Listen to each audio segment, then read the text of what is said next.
Guys, today we'll talk about how can you fix that problem you have on your TuneIn radio app. So all you have to do, you just go down, click here on settings. So then it's going to take you to this list here. Then you go down, you click here on apps, and you come to apps list. And all you have to do, you just go down here. So you keep going down here when TuneIn radio show for you.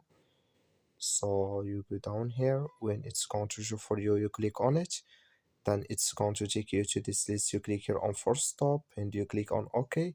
So then you go down, you click here on storage, then you come to storage list. You just click here on clear cache, and you go to your Play Store. So I'm going to my Play Store. You click on it, you click on your Play Store, and you search for TuneIn radio. It's going to show for you like this. You will find here update. Just click on it, then it's going to work with you. That's all you have to do. Thank you for watching. Don't forget to support us by liking and subscribe.